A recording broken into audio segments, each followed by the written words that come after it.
여러분 안녕하세요. 소통학을 꿈꾸는 아나운서 박경인입니다. 자, 오늘 네 번째 시간인데요. 손으로 전하는 아름다운 소통, 잘 보는 사람들의 언어. 이 수어와 한결 더 가까워진 것 같은 기분이 듭니다. 자, 이게 다 이분 덕분이 아닐까라는 생각이 드는데요. 바로 한번 만나보도록 할게요. 한수정 수어 통역사님, 오늘도 어김없이 모셨습니다. 어서 오세요. 안녕하세요. 반갑습니다. 자, 수어를 열심히 배우는 만큼 수어에 대한 궁금증도 계속해서 샘솟는 것 같은데요.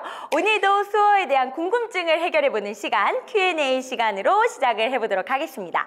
자, 일치월장, 청출어람, 이런 사자성어 혹시 수어로 가능한가요? 수어로 사자성어가 있지는 않아요. 네. 그래서 이걸 풀어서 앞뒤 문맥에 맞춰가지고 설명해 드리기도 하고 네. 못 본 새 수어가 되게 일치월장하셨네요 하면은 수어 실력이 발전하셨네요 이렇게 설명을 하기도 하고 네, 풀어서 설명을 드립니다. 그러니까 해석을 하시는 거네요.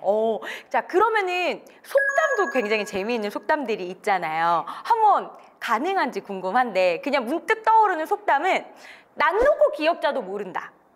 그게 다행히도 있는 걸 물어봐 주셔가지고 속담이 있다기보다 네. 그걸 수어로 표현할 때 더 관용 표현이라고 하거든요. 네. 수어로 더 간단히 표현이 가능해요. 난 놓고 기억자들 모른다 이렇게 쓰거든요. 이렇게 써요. 이게 뭐냐면 책을 거꾸로든지 바로든지 모른다. 그래서 이렇게 써요. 돌다리도 두들겨보고 건너라. 이건 풀어서 설명을 해야 돼요. 네. 무슨 일에도 조심조심 뭐 꼼꼼히 살펴보고 그 앞뒤 문맥이 있을 거니까 네. 그렇게 설명을 해주시면 됩니다. 자라보고 놀란 가슴 소뚜껑 보고 놀란다. 그거 놀랬는데 더 보고 또 놀랬다. 더 놀람에 좀 차이가 있겠죠? 낱말은 새가 듣고 반말은 쥐가 듣는다. 누구든지 다 듣는다. 소문이 퍼진다. 이렇게 다 어쨌든 앞뒤를 다 맞춰가지고 네, 설명을 드릴 수가 있습니다. 와, 야, 이게 속담으로도 가능하니까요. 진짜 더 수어를 좀 재미있게 잘 배워보고 싶다라는 생각이 듭니다. 또 재밌는 거 있어요, 선생님? 재밌는 거. 제 머릿속에 있는 속담은 지금 다 나왔거든요. 속담. 네. 3살 버릇 여든까지 간다. 버릇 쭉. 이 버릇대로 쭉 컸다. 선생님 타임! 선생님 잠시만요. 그냥 여기서 만들어내시는 거 저 모른다고 그냥 막 하시는 거 아니에요? 이거 진짜 있는 건가요, 선생님? 그게 3살 버릇 8까지 간다를 무조건 그렇게 써야 된다 이런 건 아닌데 너 여전하구나 이런 거 할 때는 이렇게 쓰기도 합니다. 정말 쓰는 표현이에요. 속담을 통해서 이렇게 수어를 배워가는 재미도 있을 것 같다는 생각이 듭니다. 자, 이 수어는요, 손의 모양이나 위치의 이 디테일 때문에 의미가 굉장히 많이 바뀌는 것 같아요. 굉장히 중요한 부분이죠. 네네. 한번 말씀드렸던 것 같은데 수어소라고 해가지고 수어를 구성하는 요소 중에 5가지가 있다고 그때 말씀을 드렸어요. 수동, 수어의 움직임, 수어의 모양, 수형, 그리고 수어의 위치, 수위, 그리고 수양, 수향, 그리고 비. 네, 요 한 가지만 달라져도 수어의 뜻이 완전 달라집니다. 그래서 어찌 보면은 손동작이 앞에 있냐, 뒤에 있냐, 옆에 있냐에 따라서, 그 다음에 손가락이 뭐 구부러져 있냐, 펴져 있냐에 따라서 의미도 많이 달라지는 것 같아요. 자, 그러면은 본격적으로 이제 오늘의 수업을 시작을 해볼 텐데요. 오늘은 어떤 거에 대해서 한번 배워볼지 궁금해져요. 선생님, 어떤 내용 준비해 주셨어요? 오늘은 이제 자연재해나 화재 같은 안전사고가 발생했을 때 성인들은 소리를 들을 수 있으니까 좀 더 빠른 대처나 피가 가능한데요. 소리를 듣지 못하는 농인들의 경우는 신속한 대응이 좀 불가능한 경우도 많아요. 그래서 오늘 주제를 위급 상황에 사용할 수 있는 수어로 정해봤습니다. 누구에게나 이 위험한 순간은요, 언제든지 예고 없이 닥치는 거기 때문에 이 재난 상황이 발생했을 때 이 수어로 잘 전달할 수 있는 게 중요한 포인트가 아닐까라는 생각이 드는데요. 자, 그러면은 건물에 만약에 불이 난 상황이다라고 했을 때 우리가 배워둬야 될 이 수어가 있다면은 어떤 것들이 있을까요? 일단 불이 났다는 상황을 농인한테도 알려드려야 하니까 불이라는 수어인데요. 이렇게 불이 타는 모양이에요. 불. 그러면은 만약에 불이 났다라고 했을 때 이렇게 했을 때는 불이야! 네. 그 다음에 위험합니다. 위험합니다. 네, 그렇게 하면 싫다가 되거든요. 요 손을 동그랗게 C 모양으로 구부려서 콕콕 해주시면 위험하다. 그러니까 두 손가락을 가지고 이렇게 하는 것이 아니라 이 모든 의미를 가지고서 이렇게. 그 다음에 대피하세요. 대피하세요는 요렇게 합니다. 이게 도망이라는 수어거든요. 여기를 빠져나가란 얘기예요. 대피. 대피하세요. 빨리빨리. 이 빨리빨리는 이렇게 써요. 이게 응급, 급하다. 빨리 이런 수화인데요. 빨리빨리. 그러면은 빨리빨리 대피하세요는 빨리빨리 대피하세요. 맞아요. 방향을 또 알려드려야 될 것 같아요. 이쪽으로 가세요. 뭐 출구는 이쪽입니다. 이런 것도 가능할까요? 그렇죠. 저 문으로 도망가야 된다는 상황을 알려드리려면 문은 저쪽에 있다, 이쪽에 있다. 손으로 지시해 주시면 됩니다. 네. 출구는 이쪽입니다.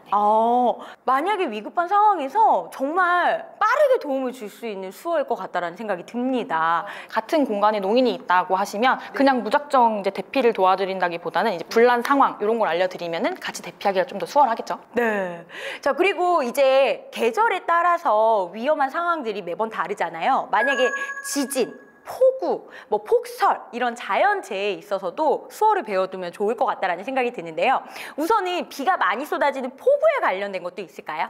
폭우는 일단 비를 배워야 되는데 물이 하늘에서 내려요. 이게 비거든요. 기본 수형. 네, 비가 내려요. 근데 폭우는 이 정도 내리는 걸로 폭우라고 안 하잖아요. 폭우. 장마철 같을 때 많이 기상캐스터 분들이 나왔을 때 이 동작을 많이 봤었는데 이게 폭우에 관련된 동작이었네요. 수어였네요. 자, 폭설은요? 폭설은 저번에 눈 배웠잖아요. 눈. 이렇게 예쁘게 내리는 건 눈. 근데 폭설은 아니면 히 이렇게 내리기도 하고. 이게 그러면 아까 폭우랑 폭설이랑 똑같네요. 물이 내리고 하얀 게 내리고. 그러면은 폭우. 그다음에 폭설은 폭설. 그래서 눈과 비는 이 얼굴에다가 어떤 손을 사용하냐에 따라서 달라지는 거네요. 자, 그러면은 지진이 발생했을 때는요? 지진은 땅이 흔들리는 거잖아요. 여기 땅 손 해주시고 흔들리시면 돼요. 흔들렸다. 산사태. 산사태는 요게 기본 산이고요. 산에서 쭉 흙들이 흘러내리는 모양하는 거예요. 산사태. 산사태. 네.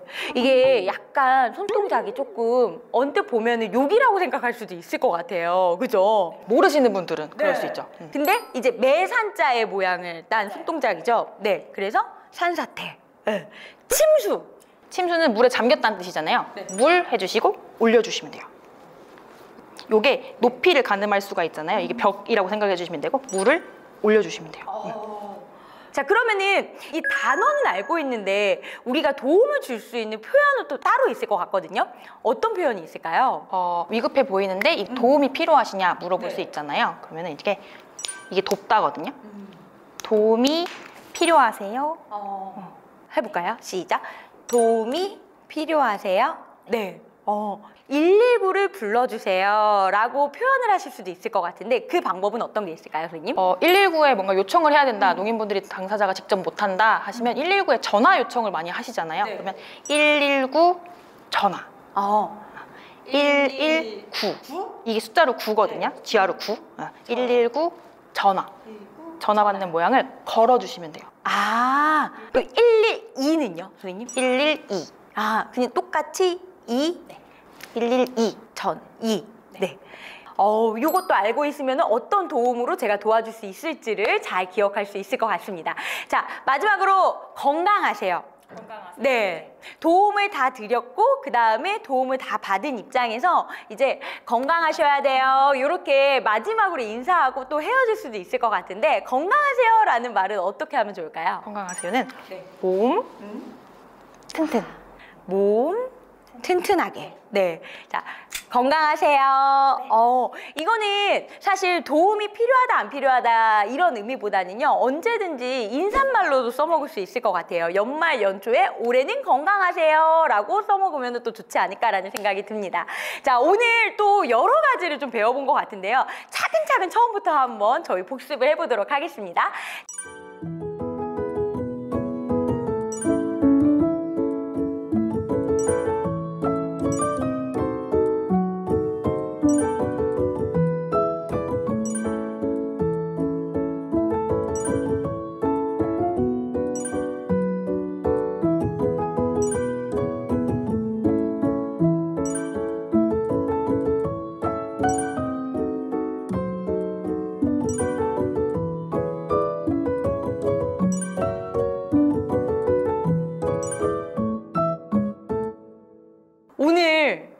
정말 복습해야 될 양이 많네요, 선생님. 자, 이 모든 것들을 오늘 저희가 한번 또 일주일이라는 시간 동안 열심히 잘 복습을 해보도록 하겠습니다. 자, 공공기관이나 기업에서는요, 이렇게 정기적으로 재단 대피 훈련을 꾸준히 하고 있는 걸로 알고 있는데요. 농인들을 위한 훈련 같은 것들도 준비가 되어 있지 않을까라는 생각이 드는데, 농인분들을 위한 재난 대응 매뉴얼, 이런 것들 혹시 준비가 되어 있는 게 있을까요? 네, 유튜브에 농인 위기 탈출이라고 검색을 하시면 저희가 2023년도에 만들어둔 영상이 있어요. 네. 그 영상 검색해 보시면 농인분들이나 혹시나 청인분들 중에서도 말을 할 수 없는 상황에 119나 112에 신고가 필요하다 하면은 이제 참고하실 만한 내용이 있습니다. 이런 영상들도 한번 잘 찾아보시면은 모든 분들이 다 도움이 필요한 상황에서 또 도움이 되는 영상이 되지 않을까라는 생각이 듭니다. 자, 이 시간을 함께 하면서 농인들의 삶에서 수어가 얼마나 중요한지 다시 한번 생각해보는 시간이 되었던 것 같습니다. 세상에 많은 이야기를 전달하는 또 하나의 언어인 수어, 우리 계속해서 열심히 한번 배워보도록 해요. 저희는 다음 시간에 다시 찾아오도록 하겠습니다. 여러분, 안녕! 그리고 건강하세요. 복습하고 만나도록 하겠습니다.